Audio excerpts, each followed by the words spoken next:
charla del curso alfa de los desayunos, ¿no? Entonces, bueno, primero de todo, enhorabuena a todas, lo habéis conseguido, habéis llegado hasta el final, campeonas. Y bueno, y luego también, pues como veis, en las charlas siempre se suma todo el equipo, porque todas estas charlas al final también nos forman a todos, ¿no? Y este es el sentido. Mirad, cuando yo llegué a la parroquia, a esta parroquia, hace ahora ya 1 año y casi medio, pues encontré en la parroquia, bueno, a Ramón ya le conocía de antes, ¿no? Y encontré la parroquia pues muy oscurilla, bueno, lo que es el templo, muy oscuro, porque pues no había esas ventanas, estaba como muy triste. Ramón pues estaba, mira, Ramón está llegando. Pues Ramón pues como diciendo, a ver, ¿qué podemos hacer aquí? Poca gente, ¿no? Y entonces, hablando con Ramón, le propuse, digo, ¿por qué no hacemos lo del curso alfa? Y dijo, ¿curso qué? Y me dijo, bueno, y se lo expliqué un poco, ¿no? Yo lo conocí, el curso alfa lo conocí porque lo hicimos cuando estuve viviendo en Hong Kong. Y entonces, pues dijimos, venga, vamos a ponernos manos a la obra. Nos pusimos manos a la obra y entonces pues yo empecé a convocar a gente que ya conocía, que he ido acompañando espiritualmente pues durante los años de atrás. Y entonces convocamos una reunión y vinieron muchísima gente. En esta sala además había unos sofás de terciopelo rojo de los años 60, bueno, estaba la sala tal. Bueno, gente de todos los sitios, entre ellos prácticamente nadie se conocía. Bueno, además aquí son testigos, ¿no? Se miraban unos cambios, decían, bueno, yo os he convocado, estamos pensando hacer lo del curso alfa, y todos como, ¿alfa qué? Alfa tal. Bueno, la cosa es que el año pasado nos lanzamos a hacer las cenas alfa. Y todo el trabajo de preparación, estuvimos juntándonos en septiembre, octubre, noviembre y diciembre, lanzamos las cenas en enero. Y todo lo que fuese trabajo de preparación, gente que no se conocía de nada, gente que venía de distintos ámbitos, de distintas edades, de distintos también ambientes, etc. Fue impresionante ver cómo la misión, el deseo de evangelizar, de llevar el nombre del Señor a otras personas, el poder generar un espacio donde pudiéramos no profundizar y debatir sobre la fe, pues de repente empezó a crear un ambiente de comunión impresionante, con una alegría, un entusiasmo. Y justamente en este sentido, una cosa que yo descubrí es cuando uno se pone en una misión compartida, compartir la misión de la Iglesia, se genera un espacio de comunión en el cual el Espíritu Santo actúa de una forma extraordinaria y la alegría que uno siempre siente y experimenta es una gozada, ¿no? Pues fijaos, esto es la charla que me gustaría compartir esta mañana con vosotros. ¿Qué es la Iglesia? ¿Qué sentido tiene la existencia de la Iglesia? Y cómo comunicárselo a los demás, ¿no? Cómo comunicar la buena noticia a los demás. Mi intención en esta mañana no es tanto hacer un retrato de la Iglesia, con sus luces y con sus sombras, sino contaros más mi experiencia personal de Iglesia. Yo, la verdad es que no siempre, como muchos de vosotros sabéis, o algunos de vosotros sabéis, yo no soy una vocación tardía, no he tenido la suerte de siempre participar de una comunidad parroquial, como gracias a Dios hoy pues la vivo, ¿no? La imagen de iglesia que yo he tenido de chaval, pues la verdad es que ha sido, pues no sé, una imagen de iglesia que me provocaba rechazo, más bien, ¿no?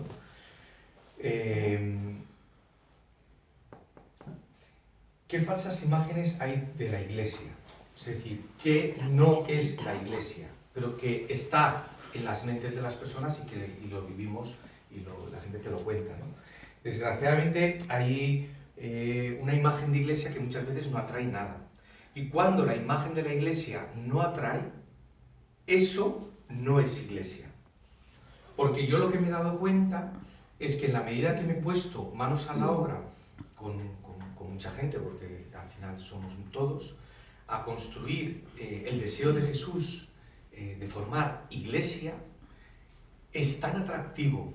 Y bueno, yo disfruto tanto, y veo a la gente disfrutar tanto, y veo los lazos de comunión, y veo la acción del Espíritu Santo, y veo milagros, realmente, es que los ves porque Dios actúa, que eso es tan atractivo y tan fascinante que eso sí es iglesia. Y la imagen que yo he podido crecer de iglesia, que me ha provocado tanto rechazo, o que me provocó en su edad tanto rechazo y provoca en mucha gente, yo personalmente pienso que eso, aunque lo llamamos iglesia, verdaderamente no es la iglesia de Jesucristo, o como Jesucristo lo resucitó. Hombre, obviamente es de iglesia de Jesucristo porque están ahí locuras o están ahí tal, pero no es el sueño de Dios para la iglesia, ¿no? Fijaos, tenemos un gran desafío, pues la iglesia se ve desde fuera como una gran multinacional de servicios, ¿no? Donde nuestra clientela viene a consumir productos a la carta. Es verdad, es una multinacional de servicios. La iglesia no es un dispensador como una máquina de Coca-Cola, ¿no? Pues voy, consumo un sacramento, pongo la monedita y me voy, y desaparezco. Es como un dispensador de Coca-Cola, ¿no? Pues voy, consumo, pongo la monedita y me voy, ¿no? Pago un servicio. La iglesia tampoco es un restaurante a la carta, donde yo simplemente escojo lo que me interesa, ¿no? Y la iglesia tampoco es un gimnasio, donde voy ¿no? a practicar mis ejercicios espirituales para mantener mi alma en forma, pero siempre busco, ¿no? Como no entra en las webs, a ver, horarios, hoy hay spinning, de 12 a 1:30, entonces, ¿no? misas.org, ¿no? Que es como, pam, ¿no? A ver, ¿no? O sea, la iglesia es algo más que todo esto. Entonces la pregunta sería, ¿qué es la iglesia? ¿Qué es la iglesia?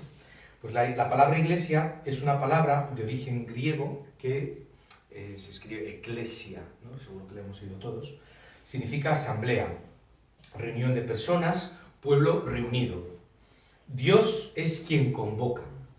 Dios es quien convoca. Cuando hablamos de iglesia es porque Dios convoca, no es obra humana, ¿no? De que decidimos de repente vamos a juntarnos, a ver si lo pasamos bien, ¿no? Sino es Dios quien convoca. La iglesia es el pueblo de Dios compuesto por todos aquellos que siguen las huellas de Jesús de Nazaret. La Biblia nos muestra varias imágenes para explicar qué es la iglesia. Y en esta mañana vamos a exponer 4 imágenes. Pueblo de Dios, cuerpo de Cristo, templo santo y familia de Dios. Estas 4 imágenes, ¿vale? Como pueblo de Dios, bueno, pues normalmente la gente tiene como un concepto en la calle. Tú preguntas, ¿qué es la iglesia? Que dicen curas, obispos y papa. Y es un falso concepto. Nos olvidamos que el pueblo de Dios, realmente, la iglesia como pueblo de Dios, está constituido mayoritariamente por vosotros, por los laicos y los seglares. Esto es el pueblo de Dios.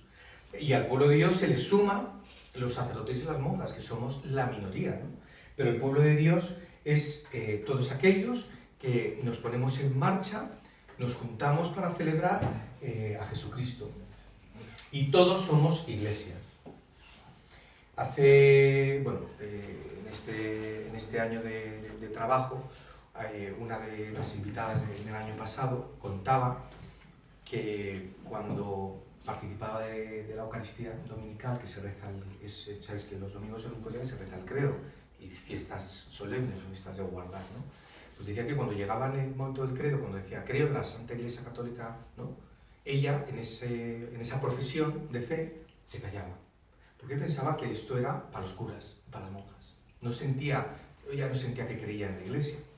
Después de recibir formación, después de pasar también por una experiencia preciosa, ¿no? de Iglesia, y sentir a la Iglesia como familia suya, ¿no? y pertenecer a la Iglesia, contaba, es que ahora cuando digo creo en la Iglesia, es que lo digo con tanta fuerza y tanto convencimiento, y al final es verdad, o sea, yo tengo que hacer experiencia de Iglesia, porque a veces la Iglesia la vemos como algo allí, ¿no? O sea, tiramos el otro día, cuando fue el día del debate, del famoso debate del lunes, Rajoy y Sánchez, hablaba con una persona que es bastante reacia con la Iglesia, y entonces, bueno, hablábamos de los votos y tal, y dice, bueno, al final, dice, yo voy a votar a Pablo Iglesias, no, Iglesia, digo, ¿no? Y entonces coge y me dice, sí, porque no sé qué, y me dice, es que además, digo, pero tú te has leído su programa, y me dice, sí, dice, es que además en el programa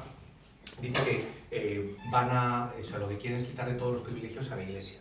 Entonces yo me encendí, porque yo dije, ¿tú sabes lo que sería quitar toda la ayuda a la Iglesia, digo, porque es desnudar a toda una sociedad de tanto que la Iglesia aporta a esta sociedad. Y empecé a hacer una lista. Digo, mira, pero no en plan teórico de artículo, que hay miles de artículos, es lo que yo he pisado. Monjas, las hermanas de la caridad, que acogen a los enfermos de SIDA en su casa. Sacerdotes que ponen a vagabundos en su mesa a comer porque no tienen.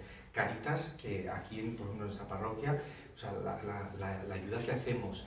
Gente que se le critica de burgués y que nosotros lo vemos porque es real, que está ayudando a pagar recibos de electricidad a gente que no puede pagarlos aquí en este barrio. O sea, es decir, hay una cantidad de cosas comedores, orfanatos, y yo digo, es que sería como desnudar, digo, pues es que no tiene lógica, ¿no? Y entonces yo me puse, y el otro día me pidió un poco de disculpas, ¿no? Pues, o sea, tenemos que ser muy conscientes de lo que decimos, porque realmente quien más comprometida está con el pueblo de Dios, con la gente de la calle, no son los partidos, es la Iglesia. Y yo le dije, digo, si todos esos partidos de izquierda que tú estás dispuesto a votar se comprometieran con los más pobres, entonces yo los votaba. Pero es que a mí me gustaría ver, cuando se habla de las gentes más necesitadas, quién realmente está más comprometido con ellos. Y realmente cuando hablamos de pueblo de Dios, es una imagen. Jesús, ¿puedes poner el móvil en silencio para no entrar y salir? Que me distraigo. La Iglesia es pueblo porque está comprometida con su gente. Bueno, segunda imagen que habla la Sagrada Escritura es el cuerpo de Cristo.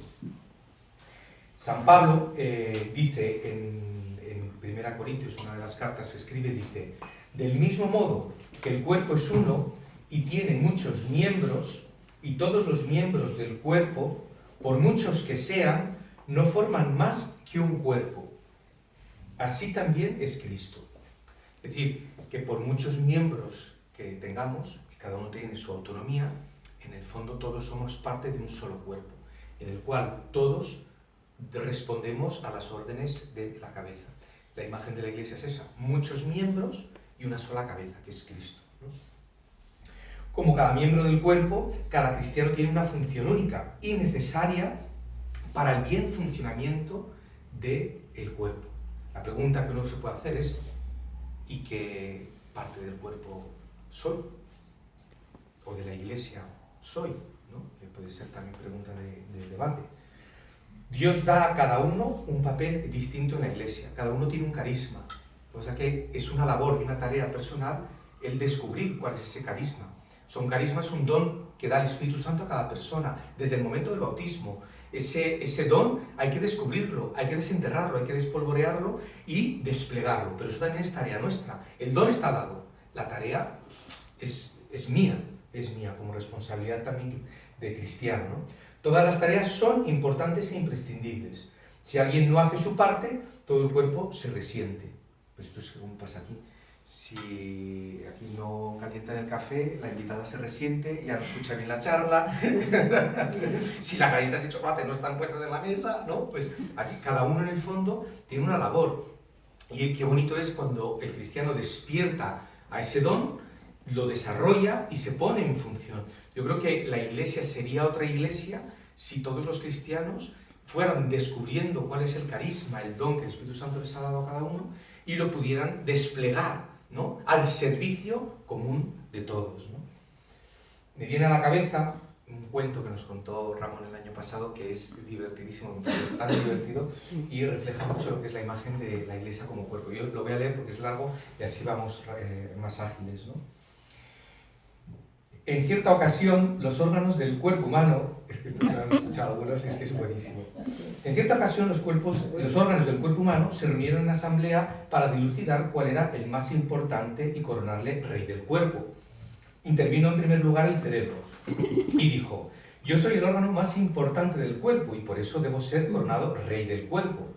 Soy el que fabrico el pensamiento humano y el que ordeno todos los movimientos del cuerpo. Parecían asentir todos cuando dirigió esas palabras, y de repente los ojos hablaron. Nosotros somos el órgano más importante del cuerpo y debemos ser coronados reyes del cuerpo. Aportamos el 80% de la información exterior. Somos las grandes ventanas del cuerpo hacia el mundo. Ya surgieron algunas dudas entre si el cerebro o los ojos. Y en ese momento habló el corazón. Yo soy el órgano más importante del cuerpo y por eso debe ser coronado rey del cuerpo. Su argumento parecía convincente y en ese mismo instante salieron a la palestra las manos. Nosotras somos los órganos más importantes del cuerpo y por eso debemos ser coronadas las reinas del cuerpo. Nosotros realizamos toda la manipulación física del entorno. Aseamos, cuidamos, acariciamos el cuerpo. Su discurso parecía definitivo. Del fondo de la sala salió gritando el culo, diciendo: yo soy el órgano más importante del cuerpo y por eso debo ser coronado rey del cuerpo. Sin dejarle explicar, el resto de los órganos del cuerpo se empezaron a reír. ¿El culo de qué va? ¿Cómo vas a ser tú el órgano más importante del cuerpo, con lo mal que hueles? Y eres el órgano por donde sale toda la caca. Enfadado, el culo se marchó de la asamblea y los órganos, por ser muy tarde, dejaron la votación para la semana siguiente. A partir de ese momento, el culo se declaró en huelga. Y se cerró y dejó de funcionar. Pasados unos días, el cuerpo empezó a hincharse, a funcionar mal. El cerebro se bloqueaba, el corazón ya fallaba, el estómago estaba dolorido, los pulmones se hinchaban. Bueno, el cuerpo cada día se sentía peor. El conjunto de los órganos le pidieron al culo que abriera sus compuertas, pero este se mantenía firme en permanecer cerrado. A punto de la extenuación, los órganos le suplicaron al culo que abriera su barrera, y este solo cedió a condición de que le pidieran perdón por haberse mofado y reído de él. Le prometían que a la siguiente asamblea le coronarían rey del cuerpo. Todos aceptaron. El culo dejó salir todos los excrementos y el cuerpo se relajó y se recuperó. En la asamblea posterior, por unanimidad, el culo fue coronado rey del cuerpo. Bueno, es una fábula en la que queda claro que hasta el órgano que en un primer momento parece el menos prescindible resulta ser también el más importante, ¿no?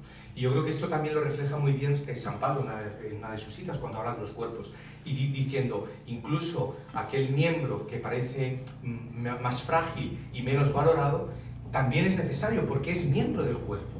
Entonces el ojo no le puede decir a la mano no te necesito, ni siquiera el pie le puede decir a la oreja no te necesito, sino que todos nos necesitamos para funcionar como un verdadero cuerpo. Bueno, otra imagen, la tercera, es la de templo santo. San Pablo habla de que somos un templo en el cual habita el Espíritu Santo. Recordad que en Pentecostés, la imagen de Pentecostés es cuando los discípulos reunidos reciben el Espíritu Santo, esa imagen de la llamita encima de las cabezas, ¿no? La iglesia, la comunidad, recibe el Espíritu Santo, que fue el que dio un vuelco radical de esos discípulos muertos de miedo, encerrados en una habitación, a salir sin temor a los judíos y a los romanos a hablar de la buena noticia de la salvación de Jesús. Y todo ese fue un cambio, o sea, inesperado, ¿no? De repente acobardados, a de repente con un entusiasmo y una alegría de más allá de la muerte, que muchos de ellos luego sufrieron el martirio. Desde entonces el Espíritu de Dios echa a andar a la Iglesia y está presente y habita en ella. Por eso la Iglesia se define como templo del Espíritu Santo. También es verdad que uno puede decir, pero desde una mirada más humana como institución, pues tiene también fallos, defectos y pecados. Pero justamente lo que le salva es el impulso interior del Espíritu Santo, y eso es lo que la hace santa. Santa y pecadora, pero es santa. Y eso es muy bonito también descubrirlo, porque no nos podemos quedar solo en los meros detalles humanos, sino hay que adentrarse. Una vez escuché una cosa que me ayudó mucho, decía, la Iglesia, a pesar del hombre, todavía sigue funcionando, a pesar de los curas, ¿no? Decía, a pesar de los curas, todavía. Y es que realmente te das cuenta que la institución más antigua en la historia de la humanidad es la Iglesia. No existe, ni Apple, no, ni IBM, ni la Ford, ¿no? Que hace buenos coches. Bueno, y luego la última imagen, que personalmente yo es como más me gusta definir a la Iglesia, es familia. familia de Dios. Mirad, para mí es familia y la he hecho familia porque reconozco que yo he hecho tanto sacrificio por la Iglesia, porque he renunciado muchísimo a mi propia familia por hacerme una familia. Y esto lo vivo en carne propia porque, fijaos, cuando me fui a Filipinas, tardé en volver a España 5 años.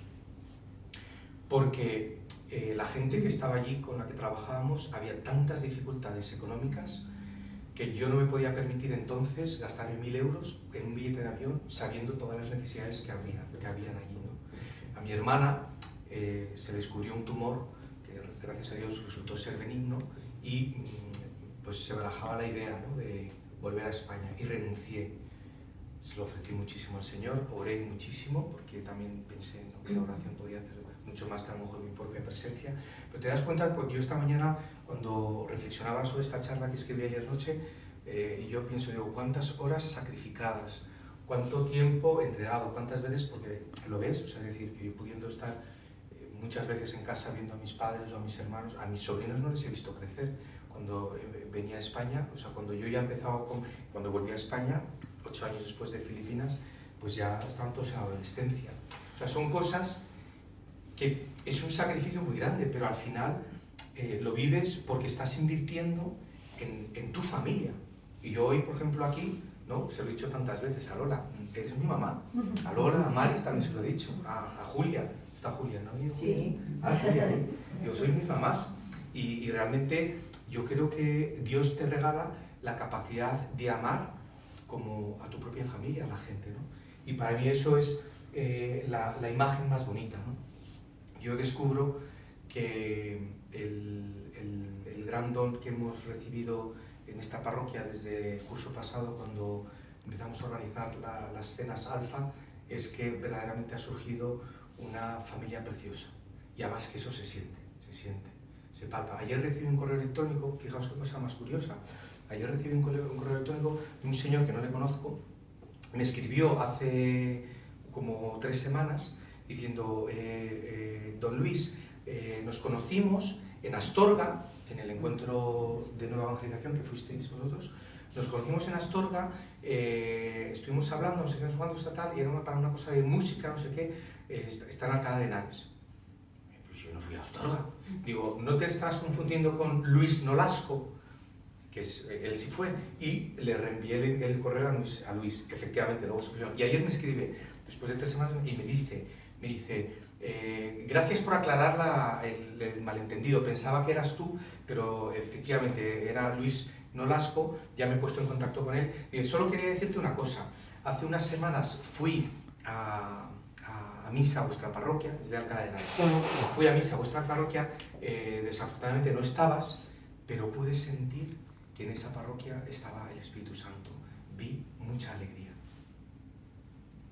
Y yo realmente lo siento, o sea, siento que estamos siendo muy bendecidos y siento que se han generado y se están generando unos lazos entre nosotros de verdadera familia, ¿no? Y yo por eso, yo doy la vida por eso. Porque ¿para qué me sirve a mí ir a un sitio donde simplemente es un horario de oficina, cumplo con el despacho, hago algunas actividades para que vean que esto se mueve, celebro un cuantas misas y luego desaparecer si yo ni siquiera puedo sentir calor humano? Por eso, qué importante, ¿no?, descubrir que la Iglesia verdaderamente estamos llamados a construir una Iglesia que es familia. Y si no es familia, algo le falta a eso, algo le falta.